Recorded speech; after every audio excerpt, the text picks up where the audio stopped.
विधानसभेची निवडणूक आहे. प्रत्येकजण आपापल्या पद्धतीने आपली ताकद कशी वाढेल हा प्रयत्न करत असतो. आज बच्चू कडू शरद पवारला भेटायला गेले, आणखी कोण कुणाला भेटायला जातील, आमच्याकडे अनेक लोक येतात. म्हणून आम्ही या विषयावर एवढं गांभीर्याने पाहत नाहीत. ज्यांना आपली विधानसभेत ताकद आजमायची, तो प्रत्येक माणूस तो कोणत्याही पक्षाचा असेल तो आपला प्रयत्न करत असतो. म्हणून त्यात काही गैर नाही. आणि बच्चू कडू तसे अपक्ष म्हणून त्यांचा पक्ष आणि ते अशाच पद्धतीने निवडणूक आजपर्यंत लढत आलेले आहेत. म्हणून ते गेल्याने किंवा भेटल्याने फार काही असं घटना घडतील अशातला काही भाग नाही.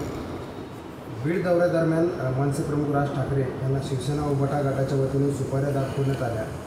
काय वाटतं? उभाटा गटाचं आणि राज ठाकरे साहेबांचं हे आपसातलं असलेलं वैर हे उभाटा गटाने व्यक्त केलेलं आहे. ना उभाटा गटाला मराठा आरक्षणाशी काही घेणं देणं आहे, ना इतर बाबीशी घेणं देणं आहे. परंतु राज ठाकरेंनी आमच्या इकडे येऊ नये म्हणून तर दर्शवलेला विरोध आहे. आणि आता त्याचं उत्तर राज ठाकरे उभाटा गटाला देतील. सुपाऱ्या फेकणं हे प्रतिकात्मक आहे, कारण ज्या पद्धतीने सुपाऱ्या घेऊन राजकारण केलं जातं त्यावर मनसे विरोधात ही शिवसैनिकांची प्रतिक्रिया आहे, असं अंबादास दानवे यांनी म्हटलं आहे. हेच लोक कधी काळी राज ठाकरेंच्या पाया पडणारे लोक होते. म्हणून आता या घटनेला चोख उत्तर जे आहे ते राज ठाकरे देतील. त्याला त्यांनी आपसामध्ये झालेला त्यांचा तर जो काही बेबनाव आहे तो त्यांनी निपटावा.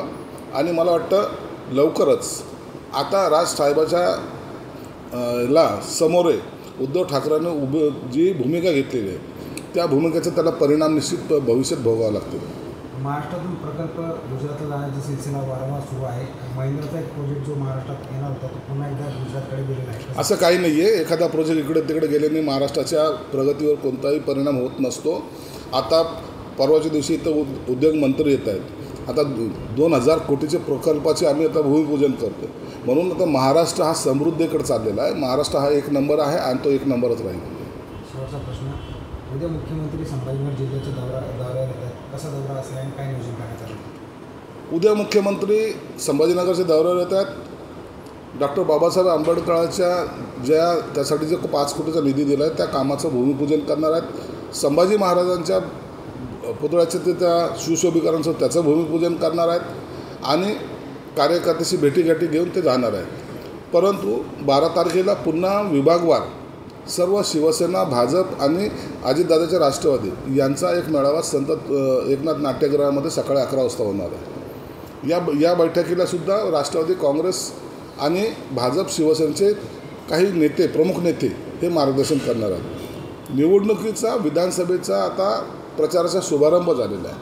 आणि पुढच्या 8-10 दिवसानंतर या सगळ्या महायुतीच्या नेत्यांच्या या मतदारसंघावाईज सभा घेण्याचं आम्ही आयोजन केलेलं आहे.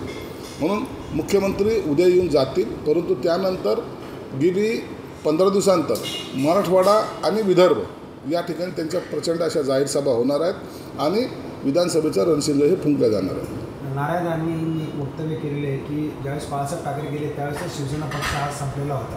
कसं बघताय? नारायण राणे त्या काळातले शिवसेनेचे ज्येष्ठ नेते होते. त्यांनी काय वक्तव्य केलं त्याला मी उत्तर देणार नाही.